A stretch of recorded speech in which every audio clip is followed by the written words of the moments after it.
पाया तेरे दरे तो माँ, पाया तेरे दरे तो माँ, रहमता हजारा, शुक्र गुजारा तेरा, शुक्र गुजारा।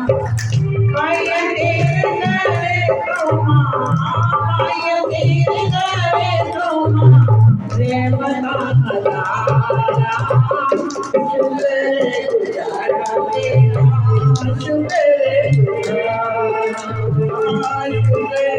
गुजारा तेरा, शुक्र गुजारा। थोड़ी आना भूले तेरा, लखा विच कर गया, थोड़ी आना भूले तेरा, लखा विच कर गया।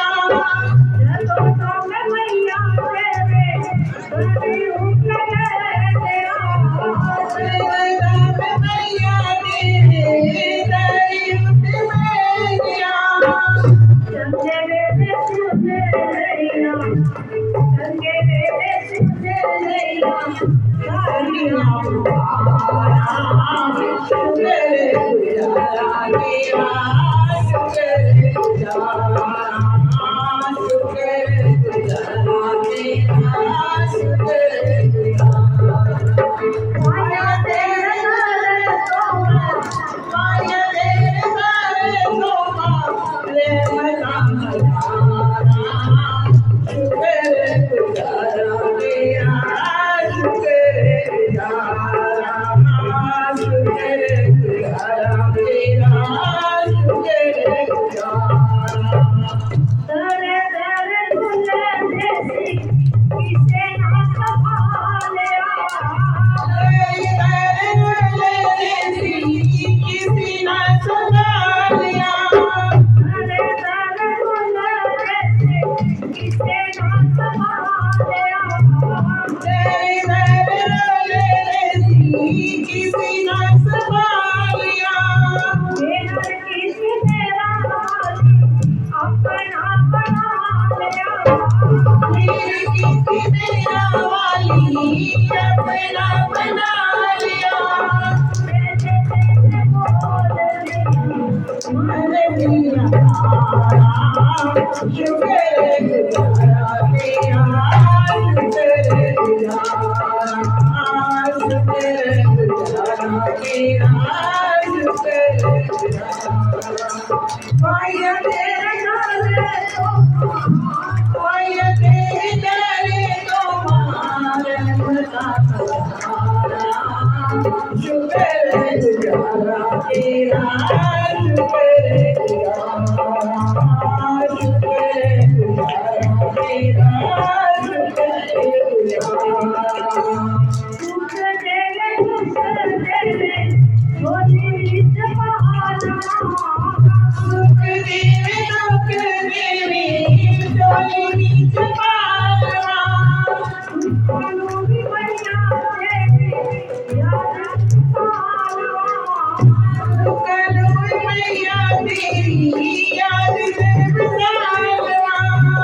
मेरा संग आवे ओलू, हंस के गुजारा, शुक्र गुजारा तेरा, शुक्र गुजारा, शुक्र गुजारा तेरा, शुक्र गुजारा। पाया तेरे दरे तो माँ, पाया तेरे दरे तो माँ, रहमता हजारा, शुक्र गुजारा तेरा, शुक्र गुजारा, शुक्र गुजारा तेरा, शुक्र गुजारा। सुख दुख बोलो सब कर जाना, सुख दुख दोई सब कर जाना। सच्चा सुख मैया तेरे करे ना छुपावा, सच्चा सुख मैया तेरे करे ना छुपावा।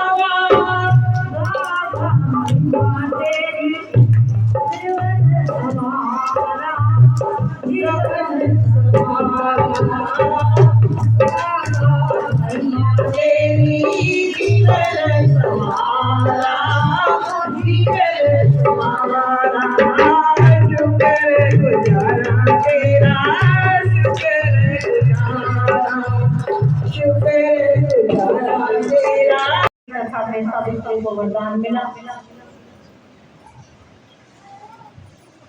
सावित्री ने धर्मराज से अनेक प्रश्न पूछे कि प्रभु, मृत्यु लोक से जाने के बाद जीव को अपने अपने कर्मों के अनुसार कौन कौन सी गति मिलती है। धर्मराज जी ने कहा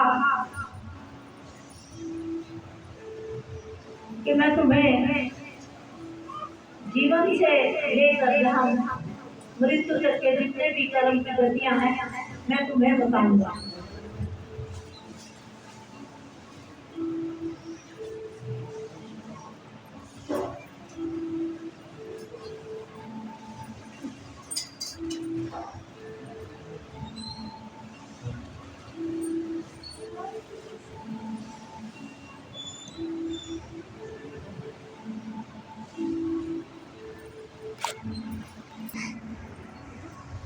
क्या है ये सभी कुंड, ये सावित्री जितने भी नरक हैं और उसके जो कुंड हैं पापियों को कलेश देने के लिए है। 10 लाख अनुचर सदा इनकी देखरेख में नियुक्त रहते हैं। बल के अभिमान में आकर अपने कटु वचनों के द्वारा जो अपने बांधों को दग्ध करता है, सताता है, वह व्यक्ति अग्निकुंड नामक नरक में जाता है। और जो मूर्ख मानव घर पर आए हुए भूखे और प्यासे अतिथियों को या भिखारियों को भोजन नहीं देता है, वह सप्तकुंड नामक नरक में जाता है। और जो अधम मानव है, मूल प्रकृति भगवती जगदम्बा, वेद शास्त्र, पुराण, ब्रह्मा, विष्णु, शिव, गौरी और सरस्वती अनेक जो देवियां हैं जो उनकी निंदा करते हैं, वे सभी बहुत ही भयंकर कुंडों में जाते हैं। जिससे बढ़कर कोई दुखदाई कुंड है ही नहीं। और उन कुंडों में रहने के बाद वे सर्प की योनि में चले जाते हैं। जो मानव माता पिता, गुरु, स्त्री, पुत्र, पुत्री और अनाथ का भरण पोषण नहीं करता, उनकी सेवा नहीं करता, वह गरल कुंड नामक नरक में पड़ता है। गरल कुंड नामक नरक में क्या है? विष भरा है और खाने के लिए उसे विष मिलता है। उसके बाद वह की योनि में चला जाता है। अब ये सोच लो, जितने भूत है वो माता पिता की सेवा नहीं करते, अपनी स्त्री का मान नहीं करते, पुत्र का, पुत्री का, तो जितने भी भूत कहते हैं उसको भूत लग गया, उसको हो गया, वो सब भूत कौन है? जो जिन्होंने अपने माता पिता की सेवा नहीं की। भगवान उसकी आत्मा को ले जाते हैं, उसके कर्मों का प्रतिष्ठा पहले नरक भरवाता है, फिर उसके बाद उसे भूत योनि में डाल देता है, उसकी आत्मा को मृत्यु लोक में भेज देता है। जो स्त्री पर पुरुष से या पुरुष पराई स्त्री से अभेद संबंध करता है, वह शुक्र नामक नरक में मिलता है, उसे कीट योनि में जन्म मिलता है। और जो अपनी कन्या को पाल पोस कर बेच देता है, वह अर्थलोभी महान मूर्ख मानव मार्सकुंड नामक नरक में पड़ता है। इससे तात्पर्य ये भी बनता है, एक तो अपनी पुत्री का बोल ले लिया, दूसरा कई लोग क्या है अपनी पुत्री से अपेक्षा रखते हैं, जब उनका विवाह हो जाता है कन्यादान कर देते हैं तो उससे अपेक्षा रखते हैं कि वो हमारी मदद करे। तो इस लड़की के घर का खाना उस नरक में जाने के बराबर था। और उस योनि में भगवान के अनुसार उसको डंडों से पीटते रहते हैं और उसे 3 जन्म तक सुअर और अनेक जन्मों तक मुर्गे की योनि मिलती है। फिर उसे मेंढक, जोंक और कोए की योनि मिलती है। उसके बाद वह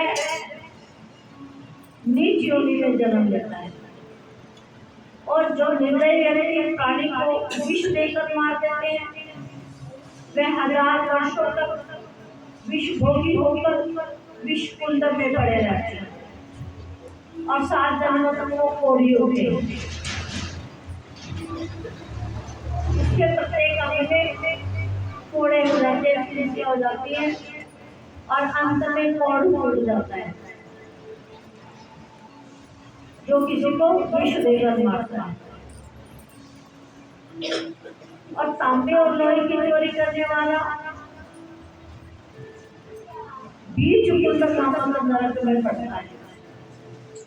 भारतवर्ष में जन्म पाकर देवताओं की जो प्रतिमा है या उनके धन की द्रव्य चोरी करता है वह दुस्तर वज्रकुंड नामक नरक में गिराया जाता है।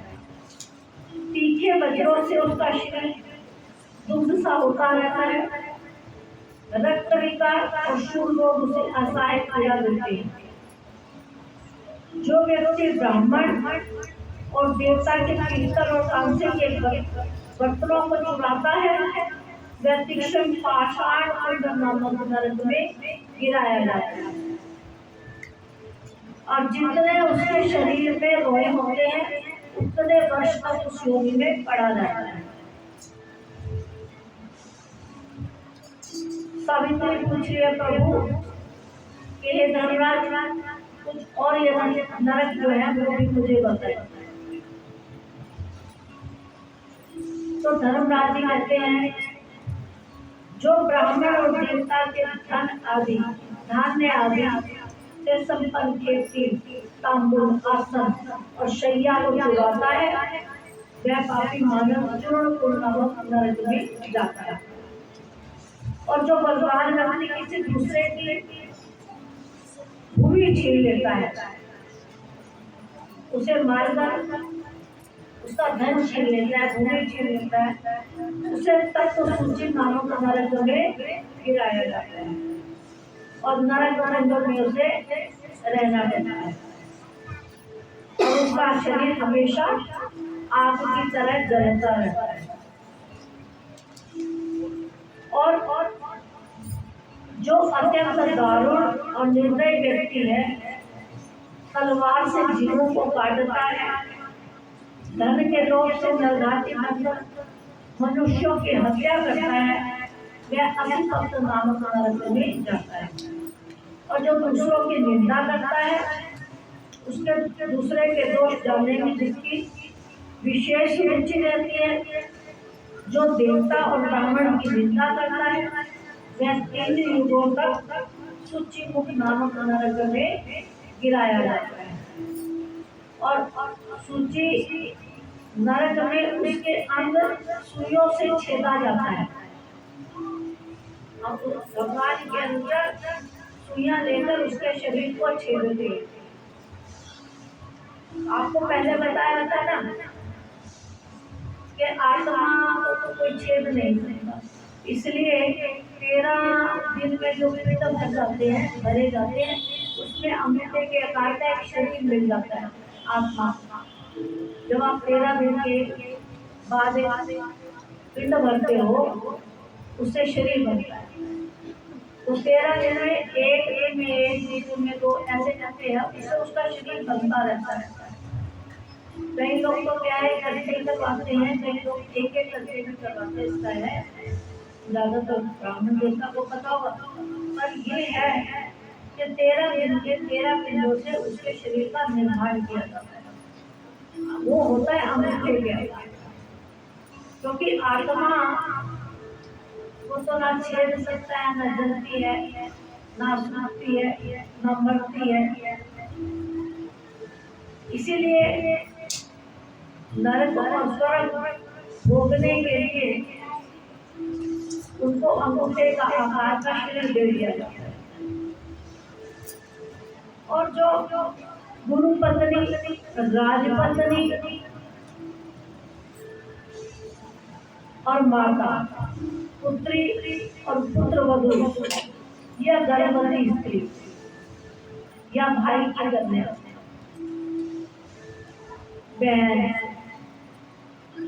बहन के साथ शिष्य, ये सब तो ब्रह्मा जी ने अगम में बताया। जो इन पर दृष्टि डालता है उसे अगम मानव कहा गया, उसको कुंभी पाप नरक में गिराया जाता है। कुंभी पाप नरक में क्या है?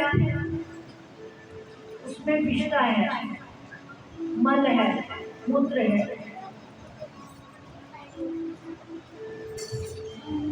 ऐसे ही बहुत सारे और भी नरक हैं। और जो ज्ञानी मानव है, जिसको ज्ञान ही नहीं, सूर्य ग्रह या चंद्र ग्रहण के समय भोजन करता है, वह अर्जुन नामक नरक में गिराया जाता है। और जो स्त्री क्रोध भरे मुख से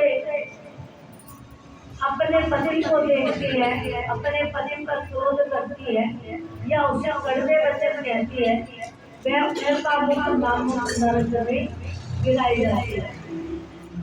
और भगवान कह रहे मेरे यमदूत उसे डंडों से उसके मस्तक को तोड़ देते हैं। और जो पुरुष हाथ में तुलसी लेकर प्रतिज्ञा की हुई पूरी नहीं करता या झूठी शपथ खाता है, वह ज्वालामुखी नामक नरक में भेजा जाता है।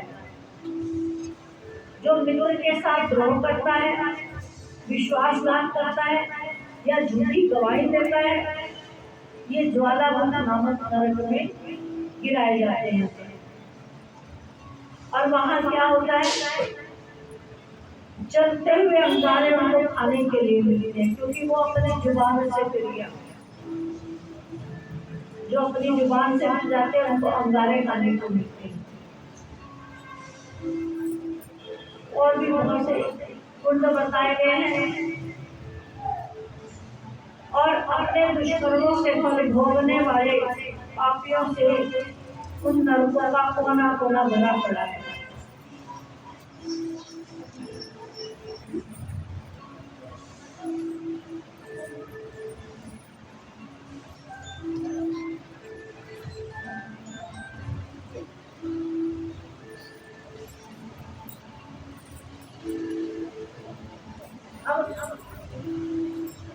सावित्री धर्मराज से मुक्ति कितने प्रकार की है, ये पूछिए मुक्ति कितने प्रकार की और भक्ति के कितने भेद हैं, और अपने जो किए हुए कर्म है उनके भोगों का नाश किस प्रकार है।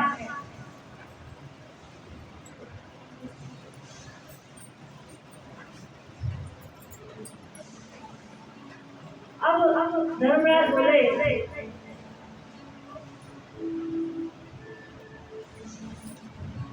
यदि तुम भगवती जगदम्बा की भक्ति चाहती हो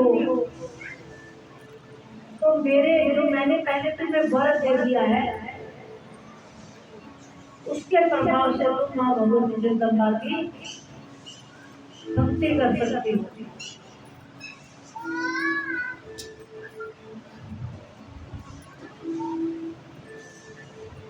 कहने और सुनने वाले जो है, कथा सुनने में हम सुना रहे हैं, सुनने वाला और सुनाने वाले के कोई अपने आप कर जाते हैं।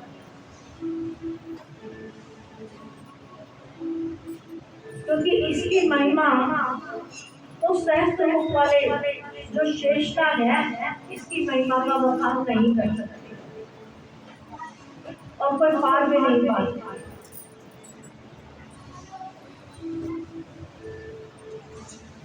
अब जब भगवान श्री कृष्ण ने शंकर जी को भगवती जगदम्बा के कुछ पवित्र भक्ति में व्याख्यान सुनाए थे और उन्हें शिव जी ने अपने धाम में जाकर धर्म को ये ज्ञान दिया था।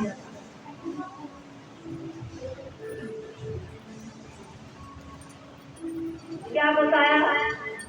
सच्चिदानंद स्वरूपिणी भगवती जगदम्बा शांति शक्ति महामायानंद स्थित है, इनका कोई रूप नहीं है, लेकिन भक्तों पर कृपा करने के लिए ये अनेक रूप धारण करती है।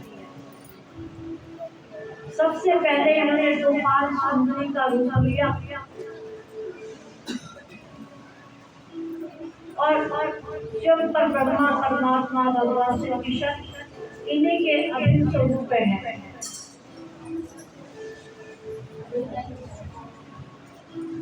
और उन्हीं की आज्ञा के अनुसार देवता सब कर्म करते हैं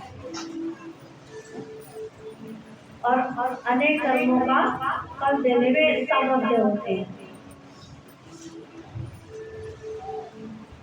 देवताओं के 71 युगों की इंद्र की आयु होती है और 28 इंद्र जब राज्य कर लेते हैं तब ब्रह्मा का एक दिन होता है। इसी तरह देवी देवताओं का एक दिनों का एक मास होता है और 2 मास के एक ऋतु होती है, 6 ऋतुओं का एक वर्ष होता है और 100 वर्ष की ब्रह्मा की आयु होती है।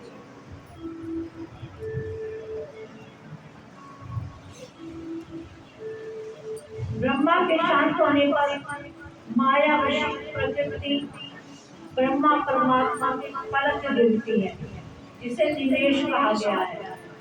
जैसे ही पलक गिरी और जब वे आंख मूंद लेते हैं ना, तब उसी को प्राकृतिक प्रलय भी कहा जाता है। जैसे आंधी तूफान आई पीछे केदारनाथ में, तो इसका मतलब क्या है कि ब्रह्मा ने पलक झपक दी और प्रकृति प्रलय के समय संपूर्ण देवता सारे देवता जिसमें चराचर प्राणी धाता और विधाता ये सब भगवान श्री कृष्ण के नाभि कमल में विलीन हो जाते हैं, क्योंकि श्री कृष्ण ही जगदम्बिका है और संपूर्ण शक्तियां जो है विष्णु माया दुर्गा में तिरोहित हो जाती है और विष्णु माया दुर्गा भगवान श्री कृष्ण की बुद्धि में स्थान ग्रहण कर लेती है। लक्ष्मी की अंशभूता देवी या लक्ष्मी में और लक्ष्मी श्री राधा में लीन हो जाती है। गोपियों और संपूर्ण देव पत्नियां भी श्री राधा में प्रविष्ट हो जाती हैं और राधा श्री कृष्ण के प्राणों में निवास करने लग जाती है। और मुक्ति के क्या नियम है? वेदों ने क्या कहा? मुक्ति के 4 भेद हैं। जो भक्त लोग हैं वे मुक्ति की इच्छा नहीं करते, वे सिर्फ प्रभु को पाना चाहते हैं, मुक्ति की इच्छा नहीं करते। और वे शिव तत्व अमर तत्व और ब्रह्मा तत्व की भी चाहना नहीं करते। और क्योंकि मुक्ति जो है सेवा रही है, और भक्ति में निरंतर सेवा भाव में उत्कर्ष होता रहता है। ये मुक्ति और भक्ति का भेद है। मुक्ति चाहने से हम सेवा नहीं करते और सेवा करके भक्ति मिलती है।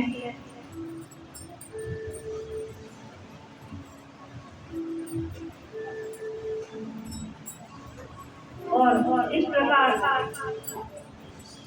धर्मराज ने सावित्री को सारा ज्ञान सुनाया और आशीर्वाद दिया।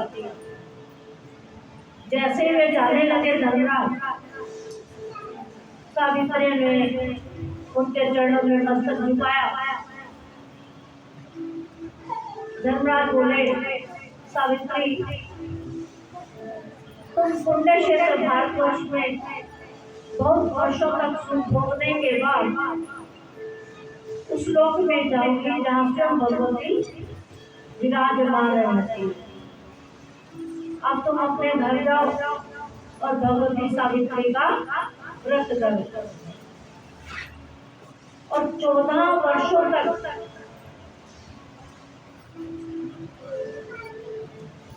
जो यह व्रत नारियां करती हैं उनको मोक्ष की प्राप्ति हो जाती है। ये कब है?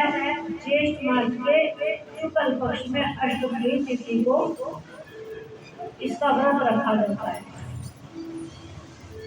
और प्रत्येक मंगलवार को मंगल चंडिका का पूजन किया जाता है और प्रत्येक मास के शुक्ल पक्ष में षष्ठी के दिन मंगल प्रदान करने वाले भगवती षष्ठी देव सेना की उपासना की जाती है। आपको पता होगा जब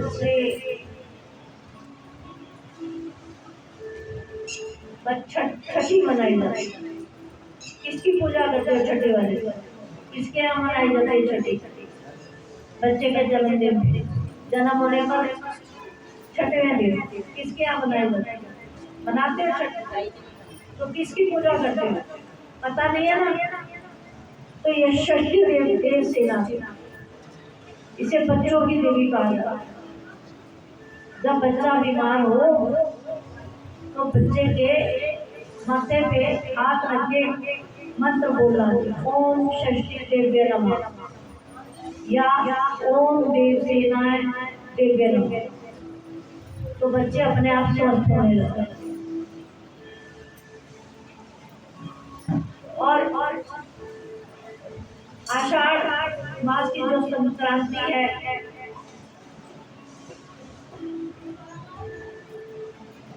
उस पर मनसा देवी की पूजा करनी चाहिए। आषाढ़ मास की संक्रांति और कार्तिक मास की पूर्णिमा तिथि को भगवान श्री राधा, श्री कृष्ण राधा की उपासना करनी चाहिए। और प्रत्येक मास की जो शुक्लाष्टमी आती है, मंगल प्रदान करने वाली दुर्गा की पूजा करनी चाहिए। इस प्रकार का उसको उपदेश देकर धर्मराज अपने स्थान पर चले गए और सावित्री भी पतिदेव को अपने लेकर अपने घर लौट आई। फिर वर के प्रभाव से सावित्री के पिता पुत्रवान बन गए, उनके शरीर की आंखें ठीक हो गई और वे अपना राज्य भी पा गए। और सावित्री स्वयं बहुत से पुत्रों की जननी हुई और अनेक वर्ष तक उसने सुखों का उपयोग किया और उसके बाद वह अपने पति के साथ भगवती भुवनेश्वरी के लोक में चले गए और सूर्य के अंतर्गत ब्रह्मा ने गायत्री मंत्र की अधिदेवता होने से इसका नाम सावित्री पड़ा और संपूर्ण वेदों की जननी होने से इसका नाम भी सावित्री पड़ा। बोलो सावित्री मैया की जय। बोल सच्चिदानंद भगवान की जय।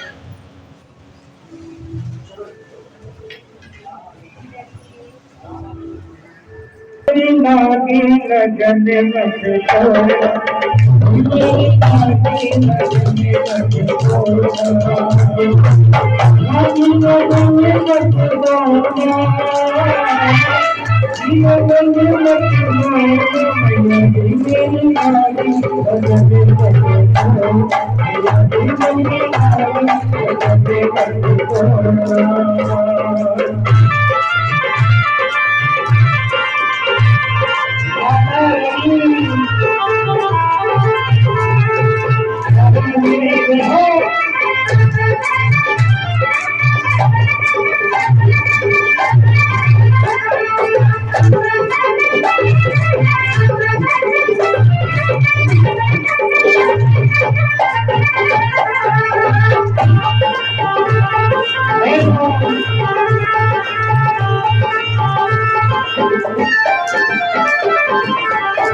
मत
आदि में परब्रह्म परमात्मा भगवान श्री कृष्ण के वाम भाग से रास मंडल में भगवती श्री राधा का प्रकाट्य है।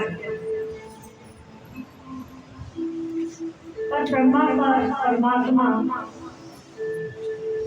भगवान श्री कृष्ण के साथ विराजमान रहने वाले वे देवी उनकी इच्छा के अनुसार दो रूपों की होगी। बाएं अंश से लक्ष्मी का प्रादुर्भाव हुआ और दाहिने अंश से श्री राधा विराजमान है। तब भगवान श्री कृष्ण ने उन्हें गौरव प्रदान करने के विचार से वो अपने आप ही दो स्वरूपों में हो गए। अपने दक्षिण अंश से वे दो भुजाधारी श्री कृष्ण बने और बाएं अंश से चतुर्भुज रूपधारी विष्णु के रूप में प्रकट हुए। उन्होंने महालक्ष्मी को भगवान विष्णु की सेवा में समर्पित कर दिया और फिर चतुर्भुज भगवान श्री विष्णु भगवती लक्ष्मी से वैकुंठ चले गए। ये भगवान श्री विष्णु और भगवान श्री कृष्ण दोनों एक समान है, दोनों ही एक अंश के हैं। भगवती श्री महालक्ष्मी योग सिद्धि के कारण अनेक रूपों में विराजमान रहती है और संपूर्ण सौभाग्यों से संपन्न होकर महालक्ष्मी के नाम से वैकुंठ धाम में प्रतिष्ठित होती है और पाताल में भी इनका निवास है। पाताल में उनका नाम नाग लक्ष्मी और जब राजा के यहाँ जाती है तो राज्य लक्ष्मी और जब गृहस्थों के घर में आती है तो ग्रह लक्ष्मी।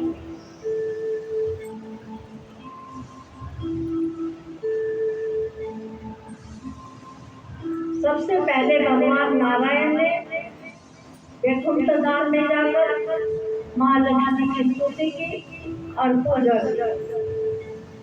वे संपूर्ण ऐश्वर्य अधिष्ठात्री देवी है। इन्हें समस्त संपत्तियों का साक्षात विग्रह कहा जाता है।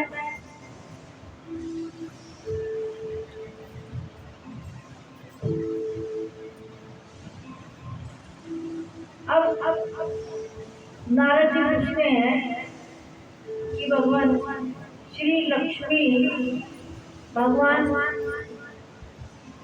नारायण को प्रिया होकर द्वारा वैकुंठ में निवास करती है, लेकिन पूर्व काल में भगवान नारायण की बात सत्य करने के लिए इन देवी ने पृथ्वी पर आकर समुद्र की कन्या होने का प्रस्ताव स्वीकार किया। तब यह समुद्र की कन्या बनी, लेकिन बनी कैसे? नारद जी पूछते हैं समुद्र की कन्या कैसे बनी?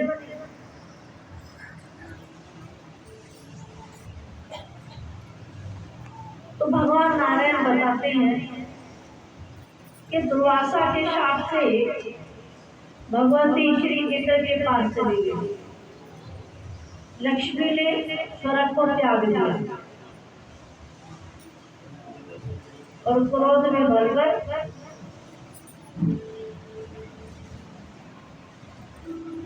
इंद्रलोक चले गए।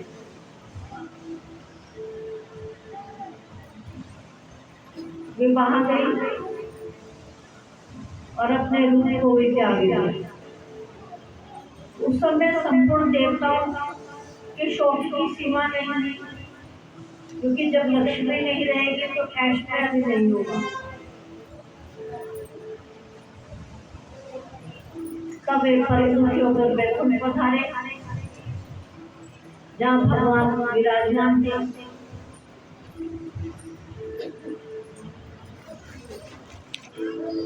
अब जो पुराण पुरुष है, भगवान श्री हरि की आज्ञा मानकर कि वे सर्व संपत्ति से अवसर पर महालक्ष्मी ने प्रसन्न अतरा होकर देवताओं को वर दिया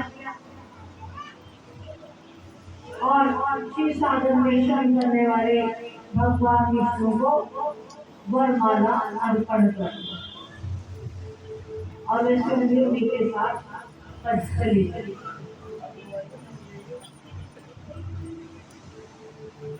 अब नारद जी से पूछ रहे हैं, मुनिवर दुर्वासा ने कब उद्योग और किस अपराध के कारण इनको शाप दे डाला था। नारायण बताते हैं कि नारायण दुर्वासा जी वैकुंठ से कैलाश की शिखर पर जा रहे थे। इंद्र ने उन्हें देख लिया। मुनिवर का शरीर ब्रह्मदेव से अधिक था। वेद वेदांत के आगामी असंख्य शिष्य उनके साथ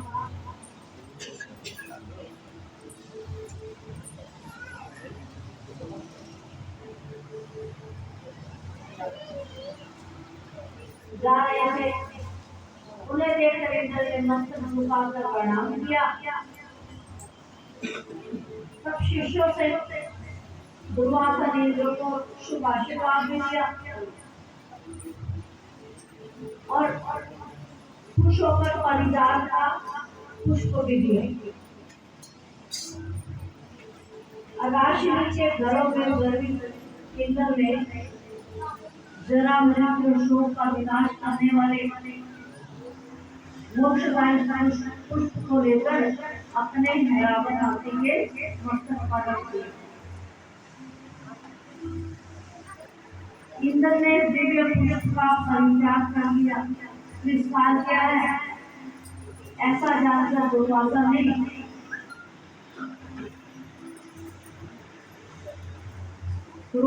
गर्भ के कारण तुमने इसका क्यों उपयोग न करके हाथी के मस्तक पर रख दिया। कैसे? जैसे हमें आशीर्वाद में कहीं मंदिर जाते हैं फूल मिल जाता है, कहीं से फूल मिल गया हमने क्या आए और ऐसे रख दिया, उसको देखा भी नहीं या किसी और को दे दिया, तो ये अपराध माना जाता है। हमें दिखाई नहीं देता लेकिन हमें अभिशाप लग जाता है। पर उसका तिरस्कार नहीं होना चाहिए। जो मंदिर से कहीं से प्रसाद मिले, फूल मिले, हार मिले, उसको आदर भाव के साथ अपने मंदिर में ना किसी और को दे।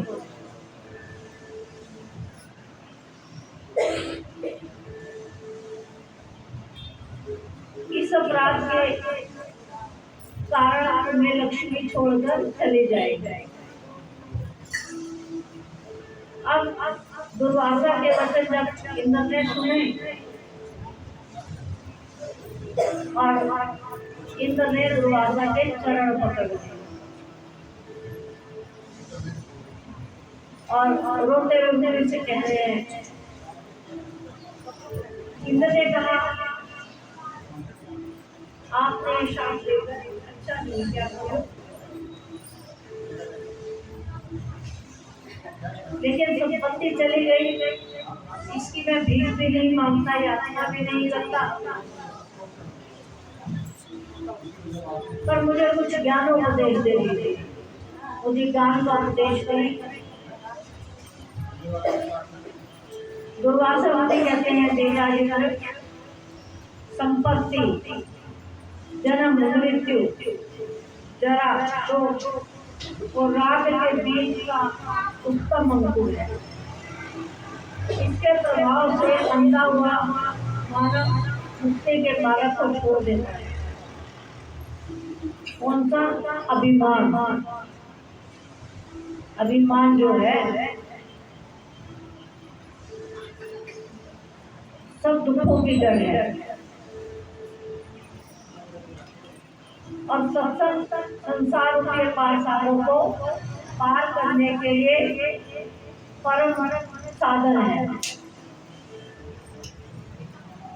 जब अनेक जन्मों के पुण्य, तपस्या, उपवास सहायक होते हैं सब प्राणियों को मुक्ति की मार्ग मिलता है। और यह मार्ग भक्ति का मार्ग निर्विघ्न और परम सुखद है।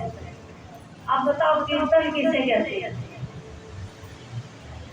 किसे कहते हैं कीर्तन? ढोल नगाड़े बजा के गाना चिल्लाना नहीं। कीर्तन कहते हैं जब अपने तन को कीरत कीरत कर दिया जाए। कीर्तन उसे कहते हैं जब अपने आप ही आंख मूंद कर या ध्यान की अवस्था में बैठे तो अपने कान से उन्हें सुनाई देना शुरू कर दे, ध्वनि सुनाई जिसका जो भी इष्ट है।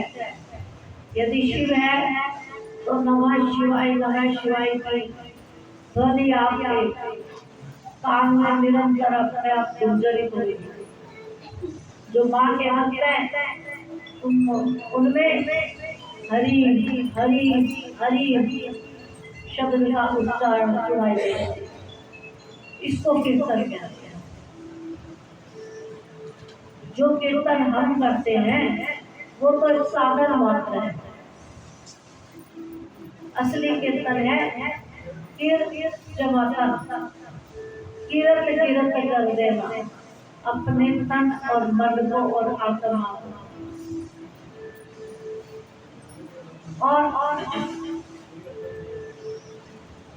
जो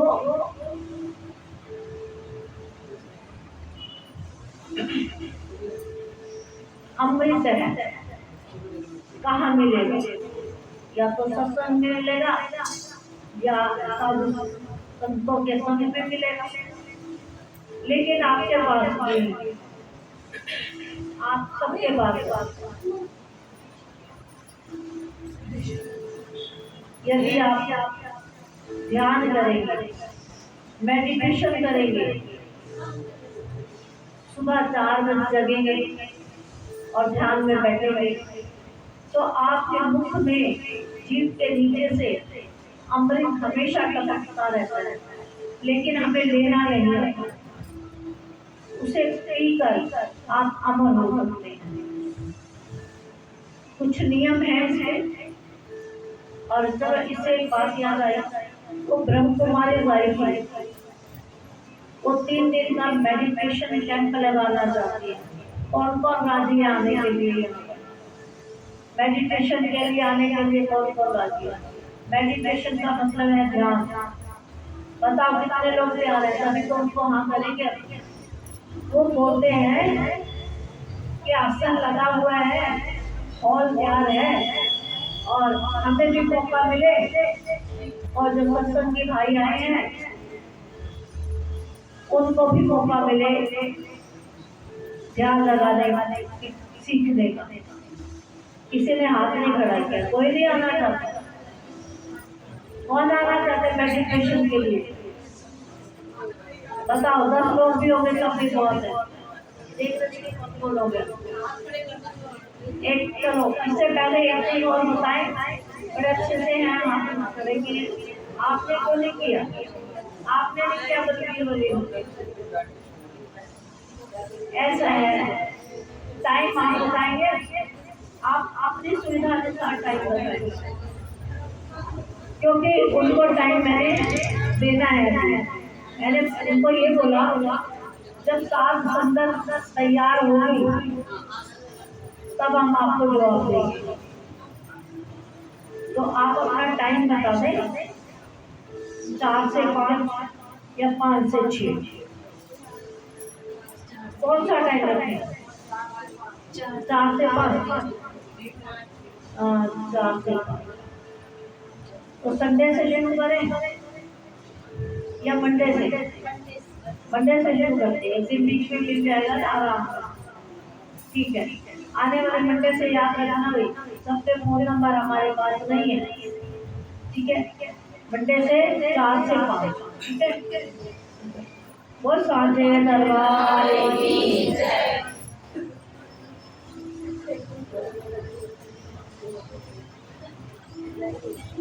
अब दरवाजा मुनि के वचन सुनकर इधर वितराग हो गए और वहां से चल कर अपने भवन में पहुंचे। अमरावती, तब उसकी अमरावती जो थी, उनके नगर का नाम है अमरावती, जहाँ इंद्र रहते हैं। अमरावती पूरी दैत्यों और असुरों से भली भांति भरी हुई है। जब जाकर देखा उन्होंने, और ऐसी स्थिति देखकर देवराजेंद्र बृहस्पति के पास गए और उन्होंने अपने गुरुदेव के चरण कमलों में मस्तक झुकाया और रोने लगे और दुर्वासा जी के दिया हुआ श्राप भी बताया। तो उनके गुरुदेव बृहस्पति बोले कि सुश्रेष्ठ, जो विधिज्ञ पुरुष है, धैर्यवान पुरुष है, विपत्ति के समय वे कभी घबराते नहीं, आपको घबराना नहीं है। जिनसे जगत की सृष्टि हुई है उनकी उपासना करो। विपत्ति के समय उन्हीं की उपासना करनी चाहिए।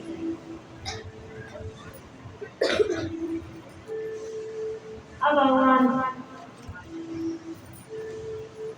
श्री हरि का देवराज का ध्यान करने लगे और ब्रह्मा जी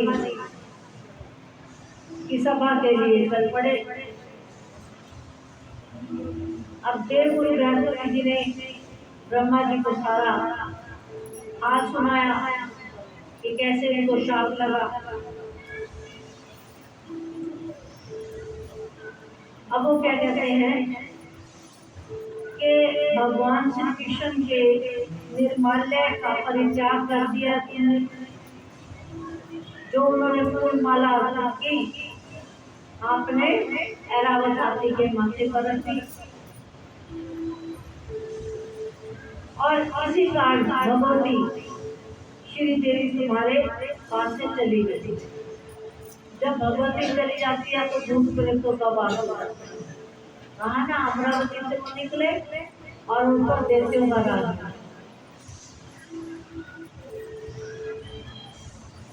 अब तुम मेरे साथ वैकुंठ में चलो और तुम वहां लक्ष्मी का भगवान श्री हरि की सेवा करो। इससे तुम सेवा करने से लक्ष्मी को पा सकोगे। नारद इस प्रकार कहकर सारे देवताओं को लेकर वैकुंठ में गए और वहां उन्होंने श्री हरि के दर्शन किए और मस्तक झुकाकर प्रणाम किया। आंखों में आंसू भरकर श्री हरि की स्तुति करने लगे। तो श्री तो पहले ही उनका साथ छोड़ चुकी थी, वे निस्तेज और भयग्रस्त थे। देवताओं के ऐसे दिन दशा में पड़े हुए देखकर हरि ने कहा कि तुम भय मत करो।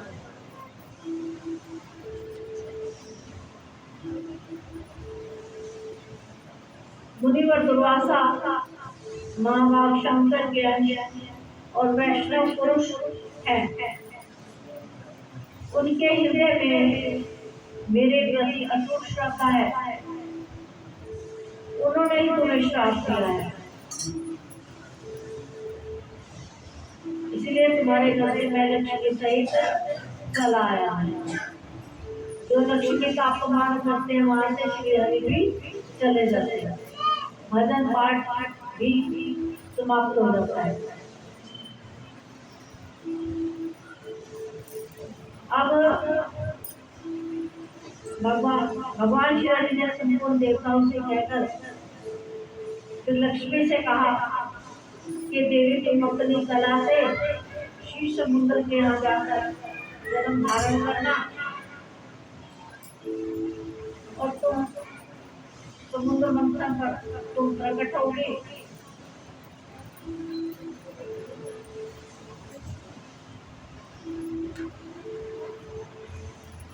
अब उन्होंने मंदराचल पर्वत पर गए, पर्वत को मंथन काट कच्छप को पात्र बनाया, शेषनाग को मंथन की रसली बनाई, क्षीर समुद्र को मंथने लगे। उसके फलस्वरूप धन्वंतरी वैद, अमृत, शेरवा घोड़ा, अनेक प्रकार के रतन, हाथियों से रतन,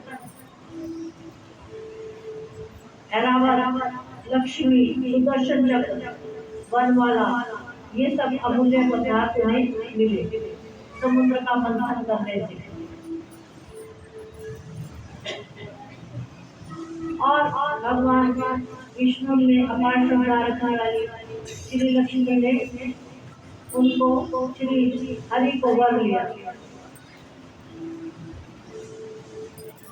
तब उन्होंने देवताओं के भवन के बल दृष्टि फैला दी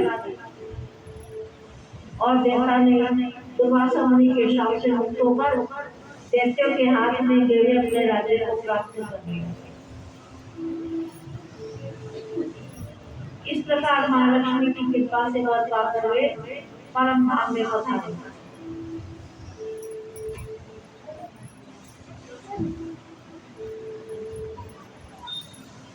एक समय की बात है, देवराज इंद्र ने शिव समुद्र के तट पर तीर्थ में स्नान किया, एक कलश स्थापित किया, 6 देवताओं की पूजा की, गणेश, सूर्य, अग्नि, विष्णु, शिव और दुर्गा। इनकी गंध पुष्प आदि से पूजा की और पूजा करने के बाद ऐश्वर्य स्वरूपिणी भविष्य महालक्ष्मी का आवाहन कर दिया।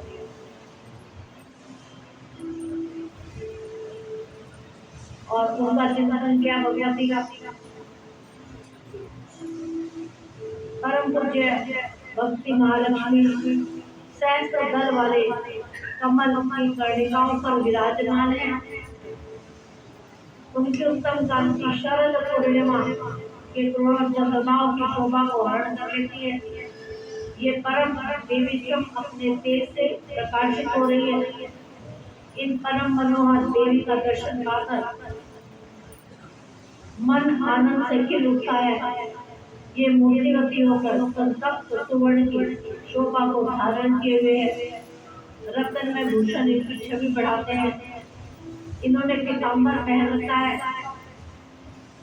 इनके मुख पर सदा मुस्कान छाई रहती है और ये सदा युवा अवस्था में है और इनकी कृपा से सारी संपत्तियां मिल जाती है।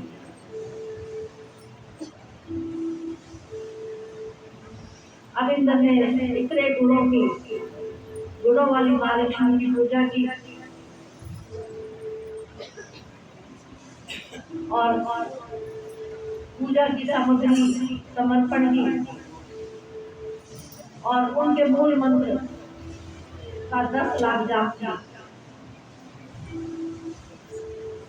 कौन से मंत्र का? ओम श्री क्लीं ऐं कमलवासिन्ये स्वाहा। और ये मंत्र आज सारे मंत्रों में मंत्र आते हैं। और कुबेर ने भी इसी मंत्र से भगवती महालक्ष्मी की आराधना करके ऐश्वर्य पाया।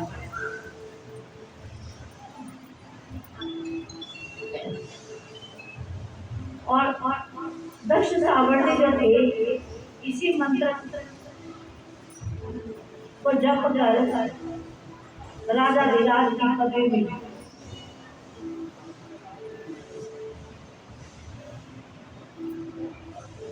एक समय इंद्र के दरबार में पुष्पावली छा गई।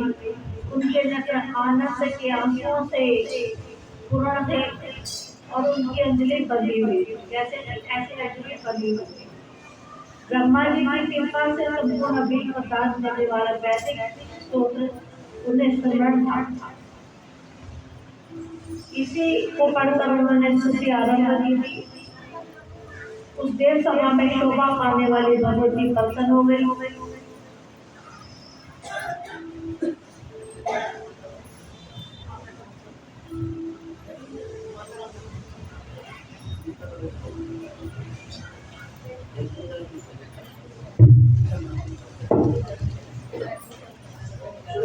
हे मेरी बच्चियां जो सवाली माता जी पड़ी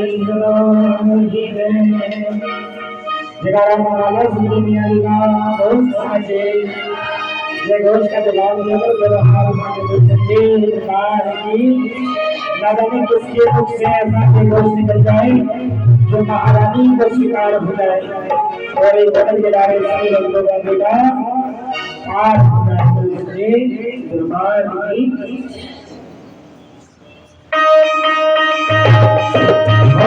कार्य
सारी जग को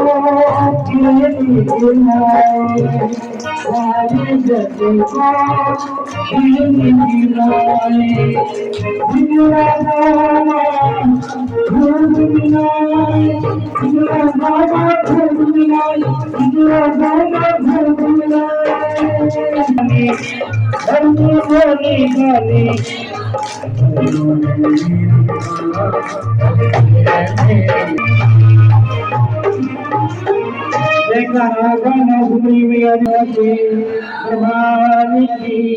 शक्ति को पूजना परम आवश्यक है,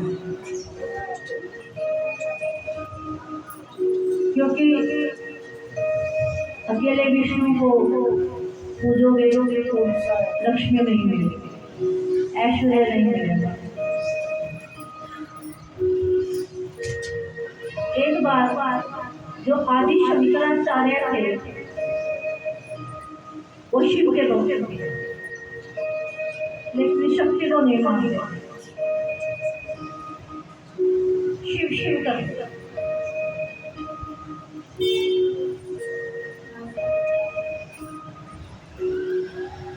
कहते शिव ही सब कुछ है,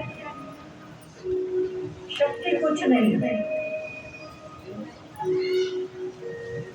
एक ही जाके हमका शिव आया तो हम, और उनकी दृष्टि में शिव ही एकमात्र तत्व है।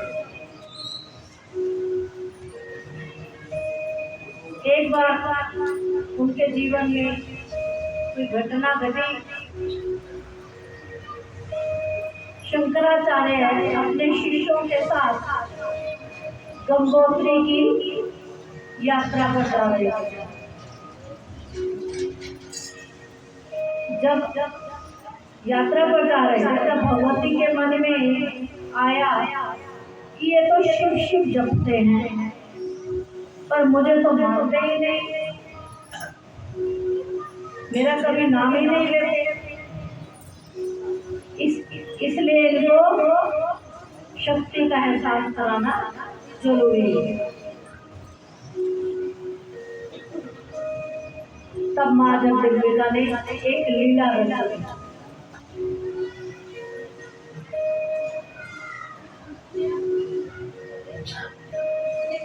जब शंकराचार्य जी जंगल में रुके, रात हो गई, आसन लगा दिया गंगा के किनारे और आसन पर बैठ गए, तो माँ भगवती ने अपनी जो शक्ति थी वो खींच ली। और जब शक्ति नहीं रहेगी तो कैसे हो जाएगा मानव, जैसे प्राण नहीं।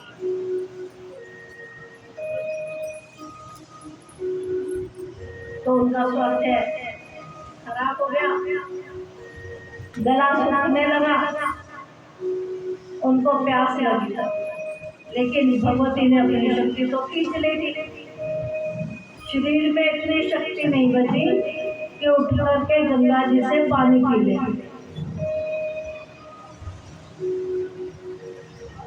शंकराचार्य जी को लगा कि आज तो शरीर से प्राण ही निकल जाएंगे। तब शंकराचार्य जी की नजर वहाँ क्या देखते हैं कि गंगा के किनारे किनारे एक कन्या गंगा से जल भरकर जाने लगी। और शंकराचार्य जी की नजर उस पर पड़ी।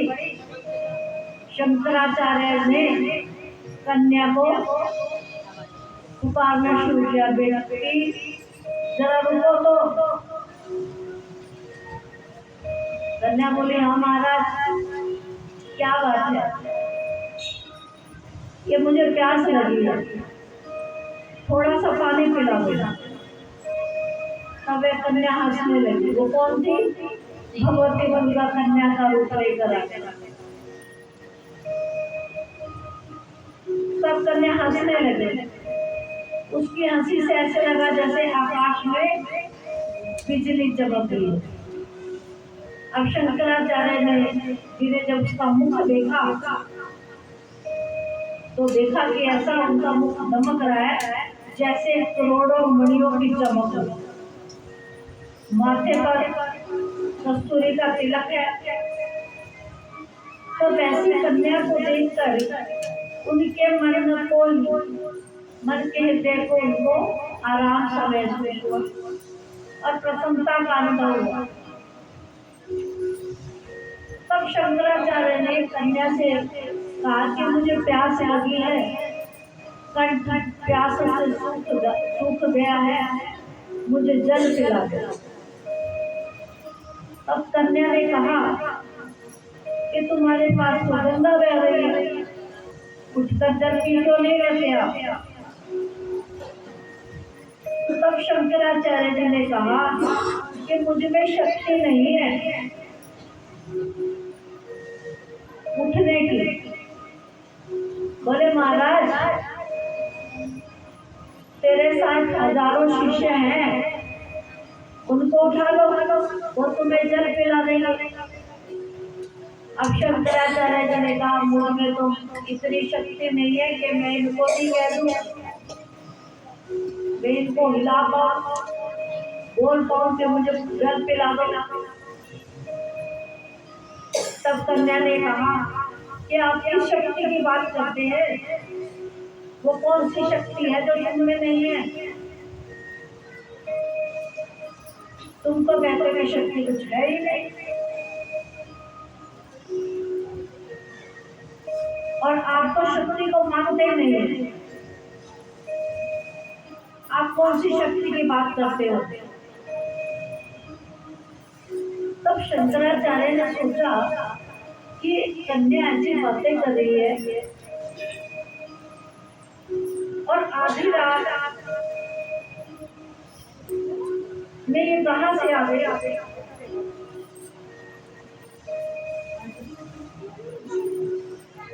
शंकराचार्य ने ध्यान दिया और जो शक्ति की बात सुनी, शंकराचार्य के कान खुल गए, आंखें खुली की खुली रह गई। शंकराचार्य ने सोचा कि कन्या है कौन और आधी रात को कहाँ से आई। ध्यान लगाया तो देखा कि ये तो साक्षात जगदम्बा ही है। तब शंकराचार्य ने हाथ जोड़े और बोले कि ये जगदम्बा पराम्बा तुम्हारी जय हो। माँ, मैं ना मंत्र जानता हूँ न यंत्र जानता हूँ, मैं तो तुम्हारी स्तुति भी नहीं कर सकता। तब भगवती ने कहा कि तुम क्या जानते हो। तो शंकराचार्य ने कहा मैं तो सिर्फ तुम्हें जानता हूँ। तब भगवती ने कहा कि तुम तो शिव भक्त हो, तुम तो शिव शिव कहते हो। तब शंकराचार्य ने कहा माँ, आप ही हमें बताओ कि शिव शक्ति के बिना क्या कल्याण है। तब माँ ने शंकराचार्य को जल पिलाया और उनके ज्ञान में खुल गए और सिर पर माँ ने हाथ रखा और शंकराचार्य ने स्वीकार किया कि शिव शक्ति के बिना नहीं और शक्ति बिना शिव नहीं है। और आप और हम तो भाग्यशाली है, यहाँ पर कथा का श्रवण कर रहे हैं, जिसमें शिव भी है, शक्ति भी है, विष्णु भी है, लक्ष्मी भी है, कृष्ण भी है और राधा भी है।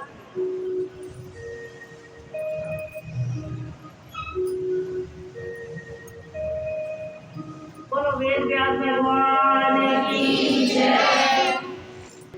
नारायण जी से पूछते हैं कि आप मुझे भगवती स्वाद स्वभाव और दक्षिणा के बारे में तो कुछ बता दें।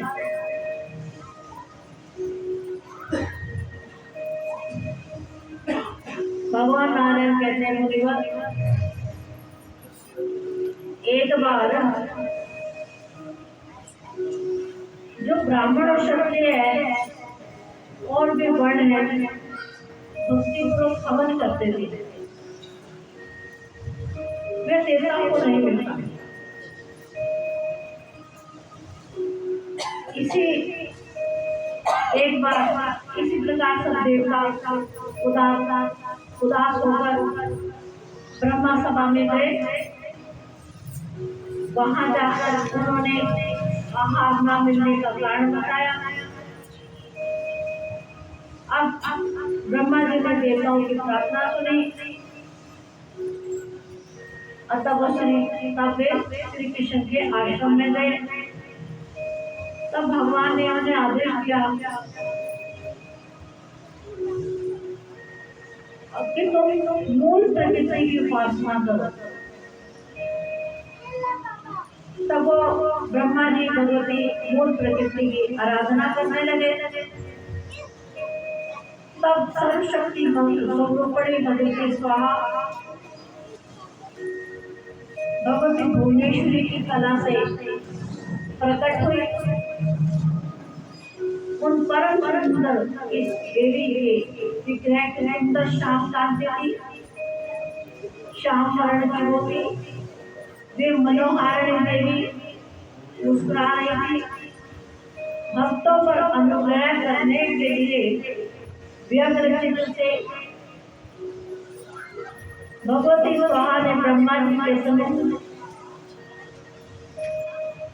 प्रकट होकर कहा कि पत्नियों ने तुम वर मांगो। अब ब्रह्मा जी ने भगवती का वचन सुनकर आश्चर्य किए।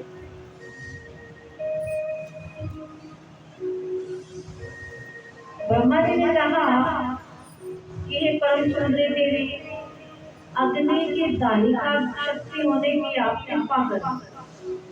तुम्हारे बिना अग्नि आहुतियों को भस्म करने में असमर्थ हो गई है। जो मानव मंत्र के अंत में तुम्हारे नाम का उच्चारण करके देवताओं के लिए हवन में कोई भी पदार्थ अर्पण करेंगे वह देवता को अपने आप ही उपलब्ध हो जाएगा। हे अम्बिके, तुम स्वरूपा श्री स्वरूपणी देवी अग्नि की गृह स्वामी बन स्वाहा जो है अग्नि की धर्म पत्नी कही गई है। अब ब्रह्मा जी की बात सुनकर भगवती स्वाहा उदास हो गई। भगवती स्वाहा ने कहा, ब्राह्मण, मैं दीर्घ काल तक तपस्या करके भगवान श्री कृष्ण की उपासना करूंगी, क्योंकि और सब ब्रह्म है।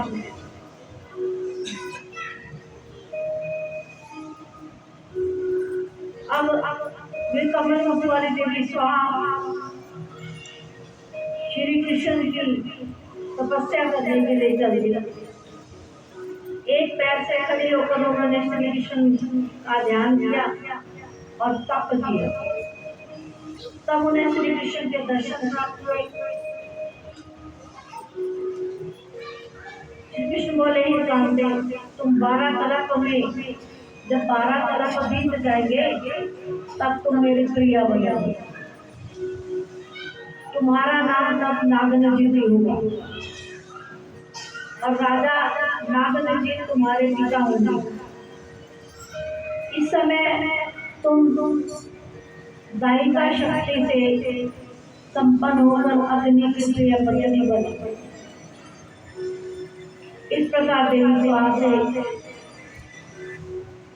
बोल करके भगवान श्री कृष्ण अंदर ध्यान हो गए। फिर उनकी आज्ञा के अनुसार डरते हुए अग्नि देव वहां आए और सावदेव में कही हुई विधि से जगत जननी भगवती का ध्यान करने लगे।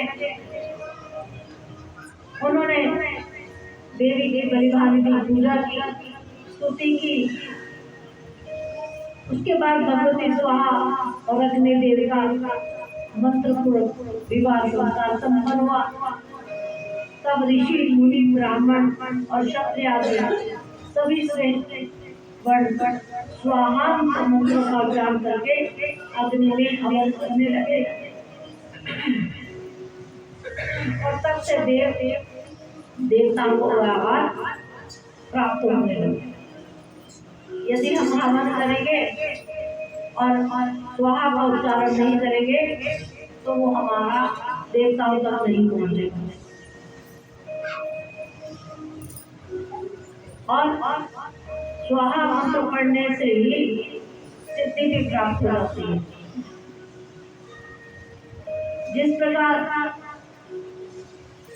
विष्णु सर्प है और वेदी ब्राह्मण है और पति सेवा विहीन स्त्री है, विद्याहीन पुरुष है, फल और शाखा के बिना वृक्ष निंदा के पात्र डाले जाते हैं, ऐसा ही स्वाहा ना लगाते जो मंत्र पड़ता है वह भी निर्दलीय है। तब ब्राह्मण यह सुनकर संतुष्ट हो गए। देवताओं को आहुतियां मिलने लगी। बोलो स्वाहा मैया की। अब नारद जी ने कहा कि नारायण, अब मुझे कुछ शोधा के बारे में भी तो बताओ। उन्होंने कहा, नारद सुनो, ब्रह्मा ने सृष्टि के आरंभ में 7 विष्णुओं का सृजन किया। मतलब ब्रह्मा ने जब सृष्टि की तो 7 चित्र बनाए। उन 7 पितरों को देखकर उनके लिए भोजन के लिए श्राद्ध अर्पण ये साधन बनाए। इनको भोजन कहाँ से मिलेगा? साथ ही बता दिया कि श्राद्ध के द्वारा, तर्पण के द्वारा इन्हें वो जल्दी प्राप्त होगी।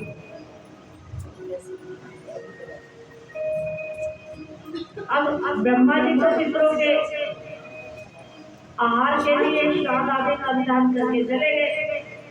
अब ब्राह्मण प्रगति व्यक्तियों के दिव्य कव्य पदार्थ थे, पितरों ने पाई नहीं सके। अब उनकी भूख शांत नहीं थी। भूख शांत न होने के कारण वे ब्रह्मा जी के पास गए। उन्होंने वहां जाकर ब्रह्मा जी की सारी बातें बताई। अब विधाता ने एक परम सुंदर मानसी कन्या प्रकट की। ब्रह्मा जी ने अपने मन के द्वारा एक मानसी कन्या प्रकट की। उस कन्या का नाम ब्रह्मा जी ने सुधा रखा। उसमें लक्ष्मी के जैसे शुभ गुण थे, शुभ लक्षण थे और वह अपने जल कमल शब्द कमल पर रखे हुए थी। तब उस सुधा को पितरों की पत्नी बनाया। अब ब्रह्मा जी ने पितरों को संतुष्ट करने के लिए इस तुष्टि स्वरूपिणी को पत्नी रूप से उन्हें सौंप दिया। साथ ही अंत में सुधा लगाकर मंत्रों का उच्चारण करके पितरों के उद्देश्य के लिए ये सब बनाया। और ब्राह्मणों को भी बता दिया कि जब पितरों की पूजा करेंगे सुधा का उच्चारण करके ही करना, ताकि पितरों तक उनका भोजन पहुंच सके। तब से ब्राह्मण उसी क्रम से पितरों को कव्य प्रदान करने लगे और देवताओं के माता सुहा और पितरों की माता सुधा। बोलो सुधा माता की जय, वो साचे दरबार की जय। माय सखिया तेरी संतान, सखिया डोला वाली माता तेरी संतान।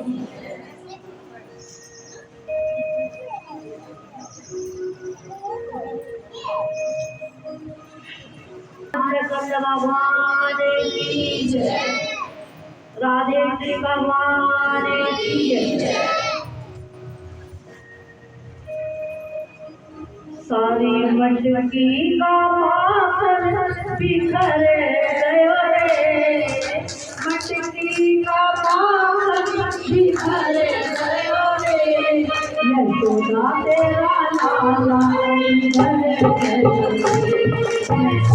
तेरा लाला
I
ये सारी की सारी गुस्सा हो गई होती ना कल को ही रोना मिल गया पार्टी को बताई दे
नारद मुनि भगवान राम के द्वार पर पहुंचे। भाई शांति का काम नहीं बैठ नहीं और ये बच्चे बच्चे हो जाओ एक एक मिनट चलाओ और बच्चों दोनों में डालो। जो कोई बोलेगा उसे केक नहीं मिलेगा। भगवान राम के द्वार पर पहुंचे। नारायण नारायण करते हुए अब नारद जी ने वहां जाकर देखा कि द्वार पर हनुमान जी पहरा दे रहे हैं। हनुमान जी ने नारद जी से पूछा कि नारद जी कहाँ जा रहे हो? उन्होंने कहा मैं प्रभु से मिलने जा रहा हूँ। और नारद ने हनुमान जी से पूछा प्रभु कर क्या रहे हैं? अब नारद जी ने क्या कहा कि पता नहीं, कुछ बही खाते में लिख से रहे हैं। एक बही खाता है, उसमें कुछ लिख रहे हैं। अच्छा, क्या लिख रहे हैं? कहते तो मुझे भी नहीं पता कि क्या लिख रहे हैं, आप खुद ही जाकर देख लो ना। अब नारद मुनि प्रभु राम के पास पहुंचे कि प्रभु कुछ लिख रहे हो? ने कहा मैं लिख रहा हूँ। तो नारद ने कहा ये काम तो किसी मुनि को दे देते, आप क्यों ये काम कर रहे हो? तो प्रभु ने कहा क्योंकि ये काम जो है किसी मुनि के बस का नहीं है, ये तो मैं ही लिख सकता हूँ। मेरा काम मुझे करना पड़ेगा। कि ऐसा क्या काम है प्रभु जो इस बही खाते में लिख रहे हो?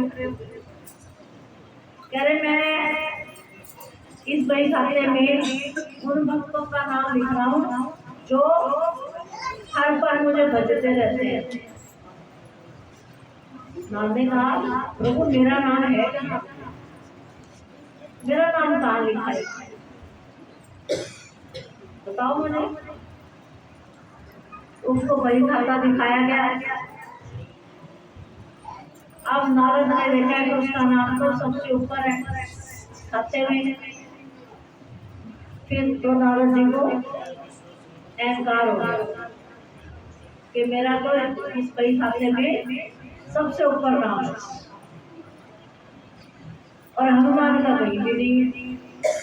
हनुमान जी का तो नाम ही नहीं उसमें बही खाते में, और मेरा सबसे ऊपर है। उसको घमंड हो गया।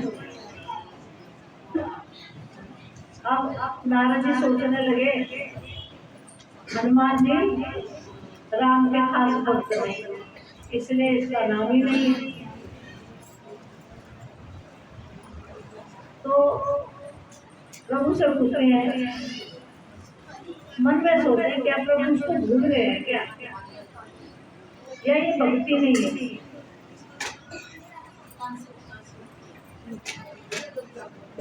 अब वो हनुमान जी के पास गए। हनुमान जी को बताया कि आपके खाते में कहीं नाम नहीं है, मेरा तो सबसे ऊपर लिखा है। उन्हें कभी भूल गए हमेशा, या तो भूल गए या उन्होंने मुझे योग्य नहीं समझा। इस योग्य समझा ही नहीं, इसलिए मेरा नाम नहीं लिखा। अब हनुमान जी ने कहा उनके पास एक और बही खाता है अलग से, उसमें भी कुछ लिखते हैं। अब नारद जी दौड़े दौड़े उनके पास गए, प्रभु आपके पास एक अलग से बही खाता भी है क्या? कहा हाँ बिल्कुल है। ये तो उसमें किसका नाम है? वो किस लिए लिखते हो? कि वो मैं इसलिए लिख रहा हूँ, उन भक्तों का नाम है जिनको हर पल मैं भजता हूँ। अब वही खाते को दिखाया गया। बोले प्रभु दिखा दो किसका नाम देकर सबसे ऊपर हनुमान जी का नाम है। तो यहाँ पर अहंकार टूट गया। तो हमें कैसे बनना है कि हर ही हमें बजे, और कैसे बजेंगे? मुंह से निकले स्वर से भजना, भजना नहीं है, मन और हृदय से भजना बजना। माला ऐसे कर में नहीं डाली,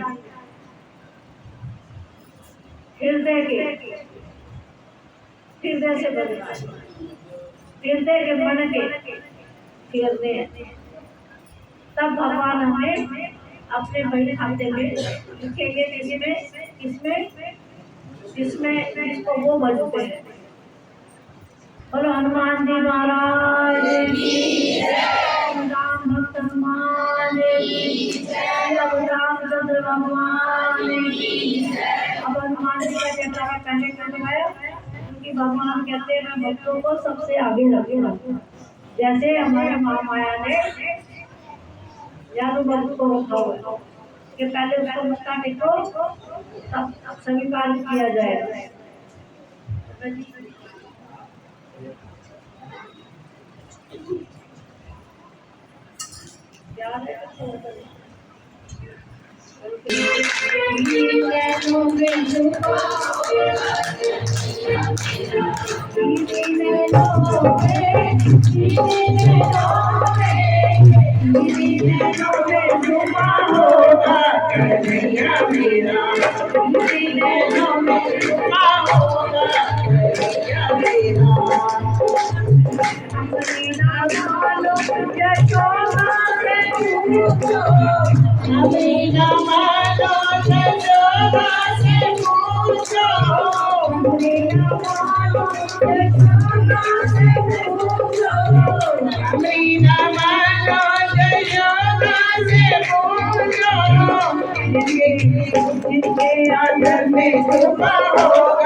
ओम भगवान नमो नारायणाय नमो नमः भगवान हरि ओम तलेन शीतली कर्णा भगवान हरि ओम नमो नारायणाय नमो नमः भगवान तलेन शीतली कर्णा भगवान शंकरमते तंबोयम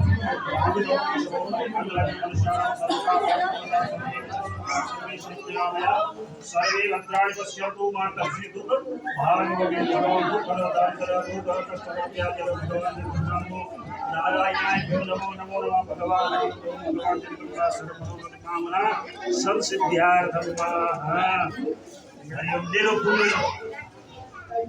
फूल पुष्प ले लो हाथों में। अगर आपको वही पुष्प नजर आ रहे हो हरि ओम भगवान नमो नारायणाय फूले गौरम करुणावतारम संसारसारम भुजगेन्द्रहारम सदा वसन्तं हृदयारविन्दे भवानी श्रीतं नमामि। त्वमेव माता च पिता त्वमेव बन्धो च सखा त्वमेव विद्या त्वमेव शरणं मम देव दासी के परिवार में सभी खड़े हाथ जोड़ हल्ला साथ दिवा हाथ जोड़ करके है मत करना हल्ला मत करना। पुष्पांजलि में शांत स्वर में यही होता है। भगवान के चरणों में अगर जो श्रद्धा के भोग में अर्पित कर दिए तो ये कथा सुनना जो सार्थक। हरि ओम हम जो भी काम बात करनी है एक पुष्पांजलि के बाद 2 मिनट दादी के दरबार में सभी खड़े हाथ जोड़ देवत वाले आज भी तेरा आसरा कल भी तेरी आस घड़ी घड़ी तेरा आसरा फिर तुम्हारा दादी दादी दिए मैं तुम समान मैं भी भूखा ना रहूं साथ न भूखा जा मौसम तेज नदी नहीं तुम समान रघुवीर असविचार रघुवंश मणि हरो में संभव दो बातन को भूल जो चाहे कल्याण नारायण मोक्ष को दूजा से भगवान अवसर आगे द्रौपदी संकट से पहला कहन सुनन को कछो नहीं शरण पड़ेगी लाज शरण पड़ेगी लाज है तुम जानो जगदीश दोनों हाथ पसार के धर्म चरण में शीश सुखी रही संसार सब दुखिया रहे न कोई हे अभिलाषा सुखी भगवान पूर्ण हो विद्या बुद्धि तेज बल सबके भीतर हो दूध भूत धन धान्य से वंचित रहे न कोई आपकी भक्ति प्रेम से मन होवे भरपूर राग द्वेष से जग मेरा खुशो भागे दूर माता अर्पण कीजिए सरदा से यह फूल भगतन की इस भेंट को मेरी माता करो कबूल। पुष्पांजलि में पुष्पांजलि समर्पयामि।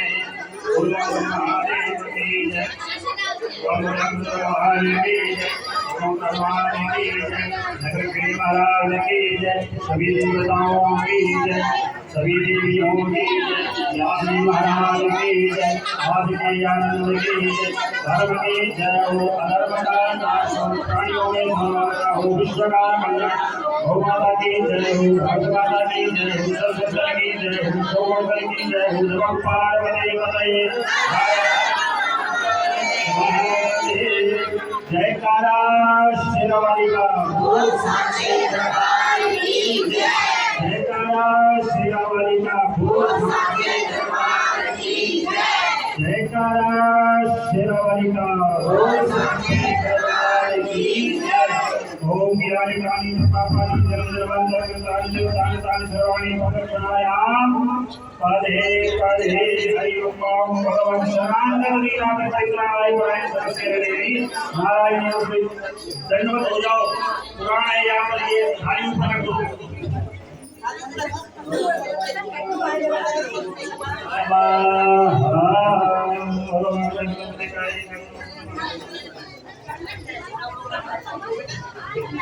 अब शांति से बैठ जाए।